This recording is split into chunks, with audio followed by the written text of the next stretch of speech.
CMHO Mungeli की तरफ से तृतीय श्रेणी के पदों पर भर्ती हेतु विज्ञापन आया है और इस विज्ञापन में जो बातें कही गई हैं उस पर हम बात करेंगे, एक एक करके बिंदुवार समझने का प्रयास करेंगे।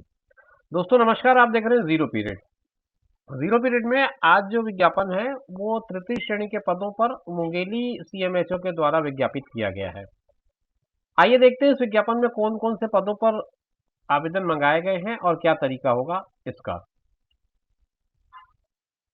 लेटर में यह लिखता है, संचालनालय स्वास्थ्य सेवाएं, स्वास्थ्य एवं परिवार कल्याण विभाग, छत्तीसगढ़ शासन, अलिपिकीय पैरामेडिकल एवं नर्सिंग तृतीय श्रेणी सेवा भर्ती नियम 2013 में दिए गए प्रावधानों एवं अर्हता के अनुसार जिला स्तरीय ड्रेसर वर्ग 1 मतलब ड्रेसर ग्रेड 1, ड्रेसर वर्ग 2 यानी कि ड्रेसर ग्रेड 2 और ग्रामीण स्वास्थ्य संयोजक महिला एवं पुरुष आरएचओ मेल और फीमेल दोनों, इनके रिक्त पदों पर सीधी भर्ती के लिए खुली प्रतिस्पर्धा द्वारा विभागीय राष्ट्रीय सूचना विज्ञान केंद्र छत्तीसगढ़ के माध्यम से पदों की पूर्ति हेतु छत्तीसगढ़ राज्य के मूल निवासी एवं पद हेतु अर्हताधारी अभ्यर्थियों से 16/6/22 से 30/6/22 तक ऑनलाइन आवेदन एनआईसी की वेबसाइट पर आमंत्रित किए जाते हैं। वेबसाइट का आईडी दिया हुआ है www.mungeli.gov.in। तो ये तो हो गई बात मूल निर्देश की जो इस पत्र में कही गई है, जिसमें ये बात उभर के आती है कि एक तो आपका ड्रेसर का दोनों ग्रेड का पोस्ट है, ग्रेड 1 और ग्रेड 2 का, और आरएचओ का पोस्ट है मेल और फीमेल का। आपके आवेदन पत्र जमा करने की तारीख, अंतिम तारीख 30 जून है और आपको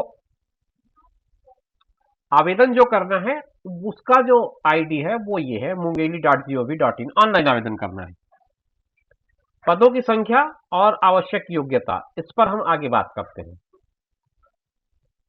इसमें सबसे पहले ड्रेसर ग्रेड 1 की बात कर रहा है। इसमें आपको L4 का मैट्रिक्स मिलता है, 5200 से 20,200, 1900 का बेसिक। इसमें तृतीय श्रेणी का पद है ये और 20 पद हैं टोटल, कुल मिलाकर के 20 पद हैं। ये 20 पदों का जो डिवीजन है वो कुछ इस तरह से है। अनारक्षित में 10 पद हैं, अनुसूचित जाति के 5, अनुसूचित जनजाति के 2 और अन्य पिछड़ा वर्ग के 3, यानी कि ओबीसी के 3 पोस्ट हैं और एसटी कैटेगरी में 2 पोस्ट हैं, एससी कैटेगरी में 5 पोस्ट हैं। इनका अलग से फिर क्लासिफिकेशन भी कर दिया है, मुक्त, महिला, भूतपूर्व सैनिक और दिव्यांग।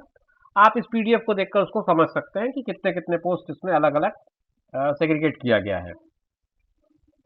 शैक्षणिक योग्यता की जो बात है उसमें यह कहता है कि साइंस सब्जेक्ट के साथ 10+2 यानी कि 12th class with science, orthopaedic come dresser का पैरामेडिकल प्रशिक्षण आपको पास होना चाहिए और छत्तीसगढ़ पैरामेडिकल काउंसिल में आपका जो पंजीयन है वो जीवित पंजीयन होना चाहिए। तो ये 3 चीजें बेसिक क्वालिफिकेशन है इसमें। लगभग यही बातें ड्रेसर ग्रेड 2 के लिए भी करता है वो, और उसमें आपको लेवल जो है वो पे ग्रेड जो है L3 मिलता है। एक ही पद है और ये एक पद अनुसूचित जनजाति के लिए आरक्षित है। योग्यता इसमें 10वीं हो जाता है और बाकी जो मेडिकल काउंसिल, पैरामेडिकल काउंसिल में जो रजिस्ट्रेशन है ये सारी चीजें वैसे रहेंगी जैसे उसमें थी। तो 2 मुख्य पद हो गए आपके पास, ड्रेसर ग्रेड और ड्रेसर ग्रेड 2 के, दोनों के मैंने आपको डिटेल्स बता दिए। आगे बढ़ते हैं और 2 और जो है आरएचओ मेल और आरएचओ फीमेल, इसकी बात कर लेते हैं। आरएचओ मेल में L5 का ग्रेड मिलेगा आपको। 29 पोस्ट, 29 पोस्ट हैं इसमें 14 पोस्ट अनरिजर्व्ड है, 7 पोस्ट अनुसूचित जाति के लिए है, 3 पोस्ट अनुसूचित जनजाति के लिए और बैकलॉग और अनुसूचित जनजाति का 1 पद है। ओबीसी के इसमें 4 पद हैं। अब आते हैं क्वालिफिकेशन पर। क्वालिफिकेशन बायो के साथ 12th बायो के साथ आपको पास होना चाहिए और प्रशिक्षण केंद्र से बहुउद्देशीय कार्यकर्ता प्रशिक्षण में 1 साल का डिप्लोमा या उसका समकक्ष प्रशिक्षण का, जिसको राज्य शासन ने मान्यता दी हो। तीसरा क्रम हो योग्यता के लिए अभ्यर्थी को छत्तीसगढ़ पैरामेडिकल काउंसिल में जीवित पंजीयन होना चाहिए। तो ये तो सब में जरूरी होगा, आपके हर पदों में आपका जो रजिस्ट्रेशन है वो जीवित रजिस्ट्रेशन या जीवित पंजीयन होना ही आवश्यक है। तो ये आरएचओ का मैंने बता दिया, 29 टोटल पोस्ट हैं और वो अलग अलग किस किस क्लास में डिवाइडेड है वो आपने समझ लिया होगा। आरएचओ मेल के अलावा आरएचओ फीमेल के भी कुछ पोस्ट हैं इसमें आपको L5 का मैट्रिक्स मिलता है, नंबर ऑफ पोस्ट 2 है और ये दोनों पोस्ट अनारक्षित और बैकलॉग, ये 2 कैटेगरी के हैं। क्वालिफिकेशन वही है जो आपका आरएचओ मेल के लिए था, यानी कि 12th विद बायो, और उसके अलावा जो कार्यकर्ता प्रशिक्षण है उसका 18 और 24 महीने का प्रशिक्षण होता है। दोनों में से कोई एक आपको पास होना चाहिए, आपका रजिस्ट्रेशन जीवित होना चाहिए। ये सारी चीजें मूल बातें थी जो आपको जाननी जरूरी, तो मैंने आपको बता दिया। एज लिमिट के लिए 18 साल से 35 साल का है। इसके अलावा जो एज लिमिट के प्रावधान है सरकार की ओर से छूट वाले, वो सब लागू होंगे। और ये सिंपल सी बात है कि आरएचओ मेल में मेल ही अप्लाई करेंगे, आरएचओ फीमेल में फीमेल ही अप्लाई करेंगे। जीवित पंजीयन बहुत जरूरी है, छत्तीसगढ़ के मूल निवासी होना जरूरी है। ये मूल बातें हैं जो आपको जान लेना चाहिए आवेदन करने से पहले। अब हम एक दो बातें और है जो मैं आपको बता दूं। हालांकि ये पूरा पीडीएफ मुंगेली जिले के वेबसाइट पे उपलब्ध है, आप चाहें तो वहां से डाउनलोड कर लें। अगर आपको डाउनलोड करने में कोई दिक्कत आएगी तो आप मुझे कमेंट बॉक्स में लिख दें, मैं अपने वेबसाइट पर उसको डाउनलोड कर दूंगा ताकि आप वहां से इसको देख पाएं।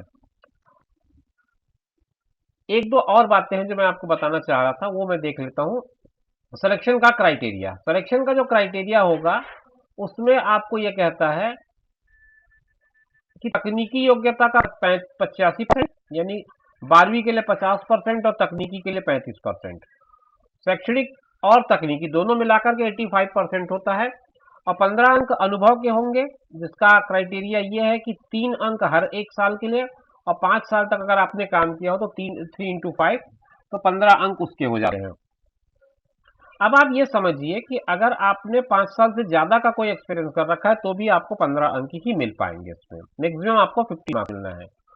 10 नंबर जो है वो अभी कोविड-19 में आप लोगों ने अगर कोई काम किया है तो उसका एक प्रमाण पत्र है, उस प्रमाण पत्र को आपको फॉरवर्ड करना होगा, उसका फॉर्मेट दिया होगा, वो सारी चीजें आपको करके सबमिट करना है।